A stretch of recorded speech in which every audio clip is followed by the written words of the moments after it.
Before there was this, Sega! There was this. Welcome to WatchMojo.com, and today we're counting down our picks for the top 10 Sega Master System games.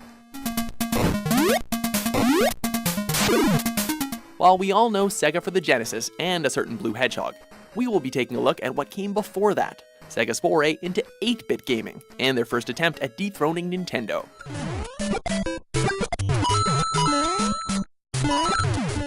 We will not be including games that were ported from the Genesis to the Master System, so that hedgehog we mentioned will not be on this list.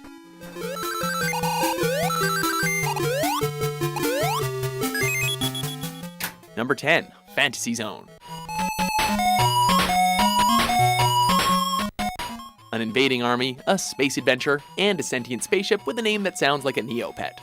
This game puts players in the control of Opa Opa, an adorable ship that's off to stop the evils of planet Menon in this brightly colored side-scrolling shooter. This day and age, we're used to seeing some shooters with cute, Kirby-esque backgrounds, but back in the 80s, we didn't expect something so colorful to be about blasting your enemies away in a rapid-fire stream of bullets. Number 9, Ys, the Vanished Omen.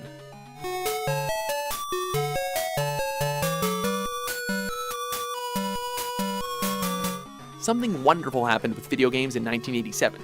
They started to tell stories beyond what was written in the instruction booklet. That's not to say that video games had no story up until then. We did need a reason to travel through the Mushroom Kingdom after all. But the thing that makes games like Mario memorable is the gameplay. Games like our number 9 pick here are memorable for everything. Gameplay, character, plot, and other components that people, at the time, thought were only capable with movies and books. Number 8, Psycho Fox.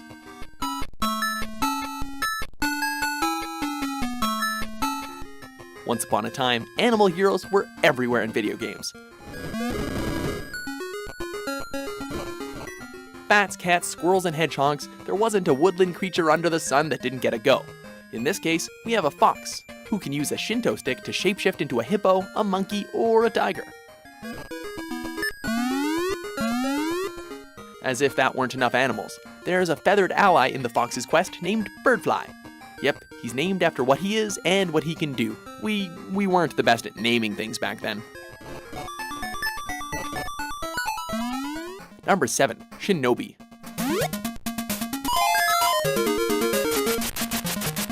Who doesn't love ninjas? They're stealthy, they're highly skilled, and they do that whole running across rooftops with the moon serving as a backdrop thing. One of gaming's most well-known ninjas is Ryu Hayabusa of Ninja Gaiden. But before that, there was another ninja on the scene, Sega's Joe Musashi. Before we were getting frustrated with the NES Ninja's adventures, we were on a quest to save the children of Musashi's clan from the criminal organization Zed.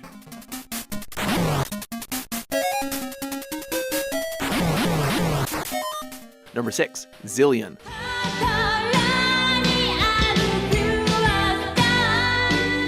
In a time where video games were bouncing back from a huge crash in 1983, there seemed to be a bit of an extra risk to everything that was being released. This game went a step further by being based on anime. Video game adaptations based on anime aren't too surprising now, but back then, anime was still a new form of entertainment for places outside of Japan. So we have to give this space adventure platformer major points for taking that chance.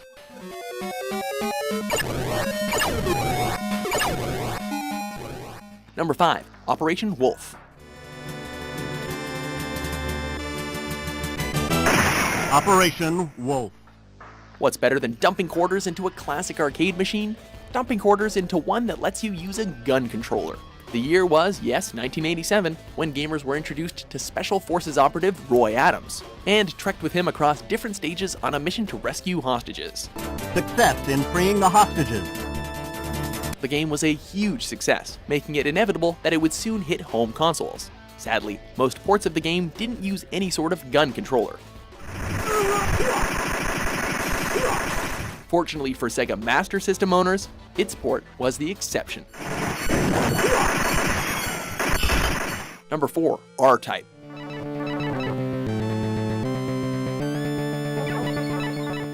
You know when they say that games were harder back in the day? This is what they mean.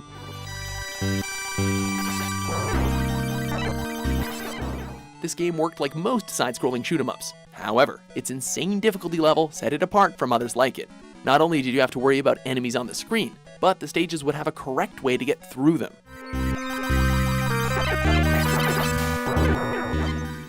This was before the time of walkthroughs and FAQs, so the only way to learn was to get lucky or fail and try again.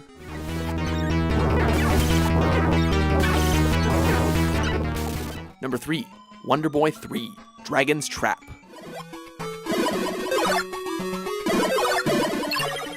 You know when you begin a game fully powered only to have it taken away?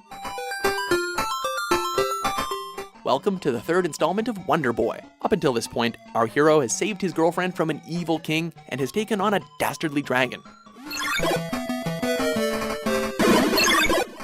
This game picks up right where the second game left off, where Wonder Boy slays that dragon, only to be turned into Lizard Man, lose all of his equipment and most of his health. Whoops.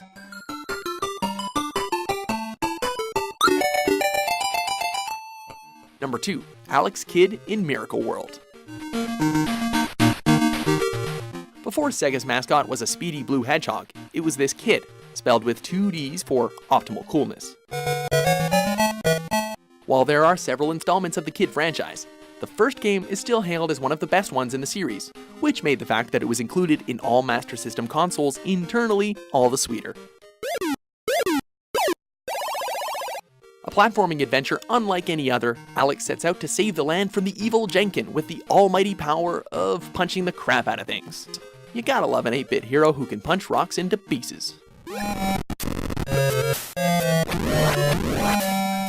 Before we shut down our Master System, let's give it a proper send-off with these honorable mentions.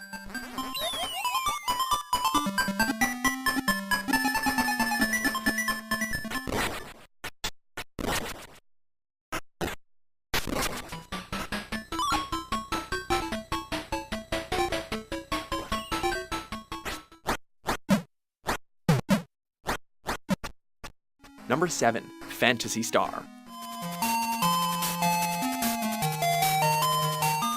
We told you 1987 was a good year for video games. This game was released just 2 days after Final Fantasy, and is known as one of the pioneers of the traditional RPG format with its overworld maps, interactive towns, immersive dungeons, and, of course, random battle encounters. But what really set it apart was how great it looked, since it used graphical technology that no one believed could be done. Oh, and it had a female protagonist, something else that was pretty rare back then.